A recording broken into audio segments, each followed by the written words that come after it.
The black Mercedes rolled through the rain-slicked streets of Manhattan, its tinted windows hiding the man who owned half the city's skyline. Victor Ashford sat in the back seat, scrolling through emails on his phone, barely registering the blur of lights outside. At 52, he had built Ashford Industries from a small investment firm into a global empire worth over $40 billion. He had homes in 6 countries, a private jet, and more money than he could spend in 10 lifetimes. And yet tonight, he felt nothing but exhaustion. "We're approaching the venue, Mr. Ashford," said Marcus, his driver of 15 years. Marcus Hall was a quiet man in his early 60s, with graying temples and steady hands that had never once failed Victor in all their years together. He was more than an employee, he was one of the few people Victor actually trusted. "Thank you, Marcus." Victor glanced at the time. Another charity gala. Another evening of fake smiles and empty conversations with people who only wanted his money or his connections. He used to enjoy these events, back when he still believed they meant something. Now they just felt like performances.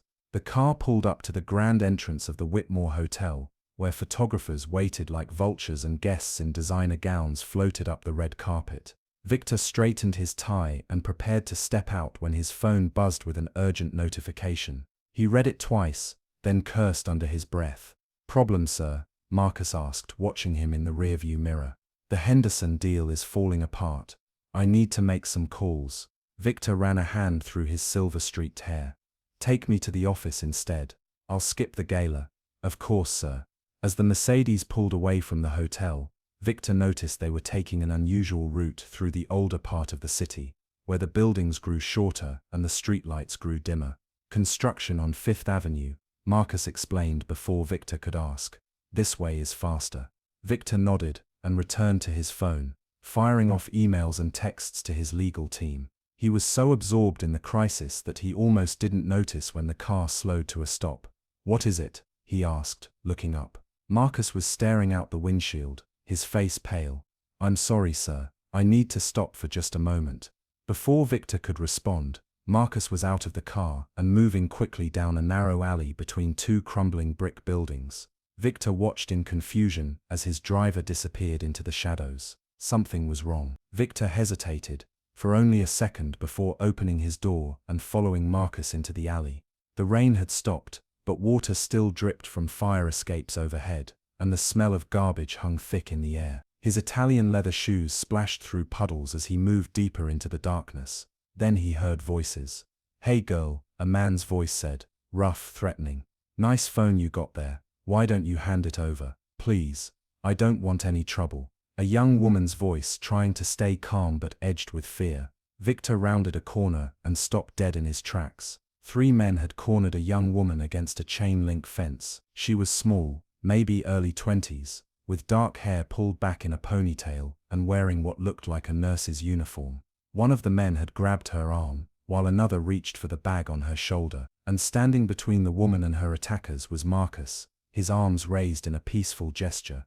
"Let her go," Marcus said, his voice steady despite the danger. "She's my daughter." Victor felt the words hit him like a physical blow. Daughter. In 15 years, Marcus had never once mentioned having a daughter. He had never mentioned having any family at all. "Your daughter," one of the thugs laughed. "Well, Pops, unless you want to get hurt, I suggest you step aside. We just want what's in her purse." "I'm not going anywhere," Marcus said firmly. The largest of the 3 men pulled out a knife, its blade catching the dim light from a distant street lamp. Victor's blood ran cold. He didn't think, he just moved. "That's enough," Victor said, stepping out of the shadows. His voice carried the authority of a man who had commanded boardrooms and bent corporations to his will. "Back away from them. Now." The thugs turned, sizing him up. They saw the expensive suit, the gold watch, the air of wealth that clung to him like cologne. Well, the one with the knife said, grinning. "Looks like we hit the jackpot tonight, boys. A rich man in the wrong part of town. You don't want to do this," Victor said calmly. He pulled out his phone and held it up. "I've already called the police. They'll be here in 2 minutes. You can either leave now and walk away clean, or you can stay and add assault and robbery charges to whatever else is already on your records." It was a bluff. He hadn't called anyone, but he delivered it with the same confidence he used when closing billion-dollar deals. The key was never letting them see doubt. The thugs exchanged uncertain glances. The one with the knife took a step forward, but his friend grabbed his arm. "Not worth it, man. Let's go." For a long moment, nobody moved. Then slowly the three men backed away into the darkness of the alley, their footsteps fading until there was only silence. Victor let out a breath. He didn't know he'd been holding. "Are you all right?" he asked, turning to Marcus and the young woman. Marcus nodded, but his face was still pale with fear, not for himself, Victor realized, but for his daughter. "Mr. Ashford, I'm so sorry. I shouldn't have." "You shouldn't have what?" "Protected your daughter." Victor shook his head. "Don't apologize for that." He looked at the young woman, seeing her clearly for the first time. She had Marcus's eyes, warm and brown, with a quiet intelligence behind them. But where Marcus was always composed, she was visibly shaken, her hands trembling as she clutched her bag. "Thank you," she said softly, looking at Victor.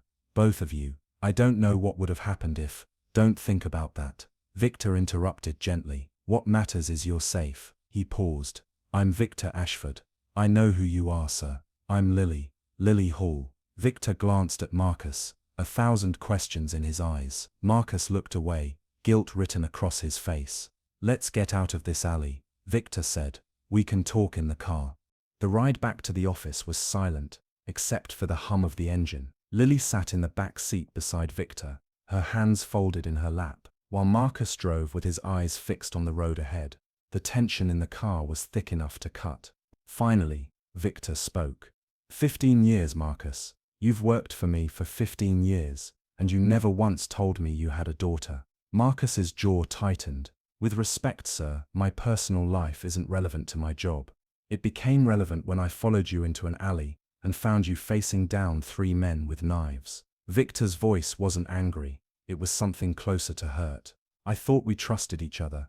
"We do, sir, but there are things—" Marcus stopped, choosing his words carefully. "There are things I don't talk about. Not with anyone." "Dad," Lily said quietly, placing a hand on his shoulder from the back seat. "Maybe it's time." Marcus looked at her in the rearview mirror and something passed between them, a silent conversation that Victor couldn't read. Then Marcus sighed, and his shoulders sagged with the weight of years of secrets. "Lily's mother was my wife, Catherine." Marcus began slowly. "She died when Lily was 8. Cancer. After that it was just the 2 of us." Victor nodded, waiting. "I did everything I could to give Lily a good life. Worked 2-3 jobs at a time. When I started driving for you, things got easier. Steady pay, good hours. Lily was able to go to school, then nursing school. She graduated last year." A note of pride crept into his voice despite everything. "She works at Brooklyn General now. Night shifts in the emergency room." "That's where I was coming from tonight," Lily added. "I usually take the subway, but it was late, and I thought walking would be faster." She shook her head. "Stupid mistake." "It wasn't stupid," Victor said. "It was just bad luck." He leaned back in his seat, processing everything. "What I don't understand is why you kept this a secret. You should be proud of her. Why hide it?" Marcus was quiet for a long moment. "Because of what happened to her brother," he said finally. Victor felt his stomach drop. "Her brother, my son David, Lily's twin." Marcus's voice was barely above a whisper. "He died 12 years ago. He was 16. The silence that followed was devastating. Victor saw Lily close her eyes, pain flickering across her face like a shadow. "How?" Victor asked, though part of him wasn't sure he wanted to know. "He got involved with a gang," Marcus said. "I was working so much trying to provide for them that I didn't see the signs. By the time I realized what was happening, it was too late. He was killed in a dispute over territory, shot twice in the chest, left in a parking lot to die." Victor felt sick. He thought of his own son, Bradley, now 28, living in London and running the European division of Ashford Industries. Victor had given him everything: the best schools, the best opportunities, a path paved with gold. He had never once worried about his son dying in a parking lot. "Marcus, I'm so sorry," Victor said. "I had no idea. No one does. After David died, I swore I would protect Lily with everything I had. I kept her close, kept her hidden, kept her away from anyone who might." He stopped. "I kept her away from the world that took my son. And I never talked about my family, because talking about her meant talking about him. And I couldn't do that." Not even to you. Lily reached forward and squeezed her father's shoulder. It's okay, Dad. But it wasn't okay. Victor could see that. The grief Marcus carried was still raw, even after 12 years. It had shaped every decision he'd made, every wall he'd built around himself and his daughter. And suddenly, Victor understood why Marcus was more than just a driver. He was a father trying to make sure he didn't lose another child. Victor didn't go to the office that night. Instead, he had Marcus drive them all to a quiet diner in Brooklyn, where they sat in a corner booth and talked for hours over coffee and pie. He learned that Lily had graduated top of her nursing class. He learned that she had turned down a higher-paying job at a private hospital because she wanted to work in the ER, where she could help people who really needed it. He learned that she volunteered at a free clinic on weekends and was saving money to eventually go back to school for her nurse practitioner license. Victor realized, exactly the kind of person he wished his own son would become. Bradley was smart and capable, but he had grown up with too much privilege and too little struggle. Victor loved him, but he didn't always like who he was becoming. Lily was different. She had every reason to be bitter, losing her mother, losing her brother, growing up with a father who worked constantly, but instead she had turned her pain into purpose. She had chosen to heal others instead of letting her wounds define her. It stunned him. Why emergency medicine? Victor asked her. It's brutal work, long hours, trauma, death. Why not something easier? Lily stirred her coffee, considering the question. Because the ER is where people come on the worst day of their lives. They're scared and hurting, and they don't know if they're going to make it. And I get to be there for them. I get to hold their hand and tell them it's going to be okay, even when I'm not sure it will be. He looked up at him. My brother died alone in a parking lot. No one held his hand. No one told him it would be okay. I can't change that, but I can make sure other people don't have to feel that way. Victor felt something crack open in his chest, something he had kept locked away for years. He had built his empire on logic and strategy, on knowing when to push and when to fold. He had told himself that emotions were weaknesses, that sentiment had no place in business or in life. But sitting across from this young woman, who had every reason to be hard and cynical, yet had chosen compassion instead, he realized how wrong he had been. Your father is lucky to have you, he said quietly. Lily smiled, the first real smile he had seen from her all night. I'm the lucky one. He sacrificed everything for me, everything. Marcus, who had been quiet through most of the conversation, looked down at his hands. Victor could see the emotion on his face, the pride and love he tried so hard to hide. Marcus, Victor said, why didn't you ever tell me you were struggling? I could have helped. I wasn't struggling, sir. I had a job. I had my daughter. That was enough. But it shouldn't have to be just enough. Victor leaned forward. You've given me 15 years of loyalty and hard work. You've kept my secrets, protected my privacy, never once asked for anything beyond your salary. And the whole time you were carrying this weight alone. It wasn't your burden to carry, sir. Maybe not. But I could have made it lighter. Victor shook his head. I've spent my whole life building wealth. And until tonight I never stopped to think about what the people around me were building, what they were surviving. The following weeks brought changes that no one could have predicted. Victor created a scholarship fund in David Hall's name, providing full tuition for students from underprivileged backgrounds pursuing healthcare careers. He endowed a wing at Brooklyn General Hospital, and personally funded the free clinic where Lily volunteered, transforming it into a state-of-the-art facility. But those were just the public gestures. The private changes mattered more. Victor insisted that Marcus reduce his hours, hiring a second driver to cover nights and weekends. When Marcus protested, Victor told him it wasn't special treatment, it was overdue respect. He also started meeting with Lily regularly. She challenged him in ways his business associates never did, asking hard questions about how he made his money and whether his companies treated workers fairly. You know, Lily told him one afternoon, philanthropy is great, but it's not enough. You can't just donate to fix problems your own companies might be creating. What would you have me do? Victor asked. Pay your workers more, offer better benefits, stop buying politicians who vote against healthcare funding. She shrugged. Start there. Victor laughed with genuine surprise. No one talked to him like that. You should run for office, he said. Maybe someday, but right now I'm more useful in the ER. He found himself looking forward to their conversations more than any board meeting. Lily reminded him of who he had been before money and power had calcified around his heart. A young man who believed he could change the world. 6 months after that night in the alley, Victor hosted a private dinner at his penthouse overlooking Central Park. The guests were few: Marcus, Lily, and his son Bradley, who had flown in from London. The evening was awkward at first. Bradley clearly didn't understand why his father had invited the family driver and his daughter to dinner. He was polite but distant,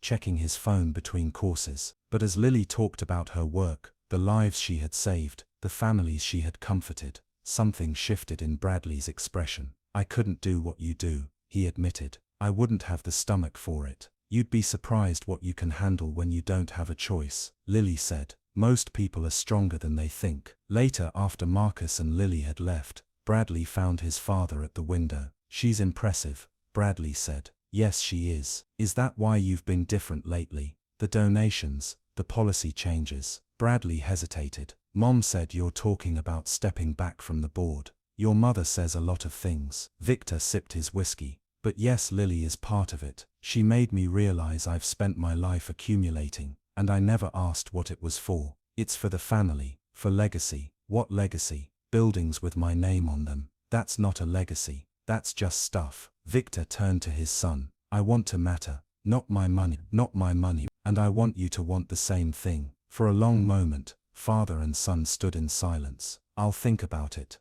Bradley said. It wasn't a promise, but it was a start. Victor still rode in the back of the black Mercedes, and Marcus still drove with steady hands and quiet dignity. But things were different now. They talked more about life, about family, about the things that mattered beyond business. And sometimes Lily would join them for dinner. They would sit in some quiet restaurant, the billionaire, and the driver and the nurse, and the walls between them would disappear. Victor had spent his whole life building an empire, but it took a dark alley and a father's courage to show him what he should have been building all along. "Hey girl," a billionaire had said to his driver's daughter, and what he saw stunned him. Not danger, not poverty, not the darkness of the world. He saw the light that survived in spite of it, and it changed everything.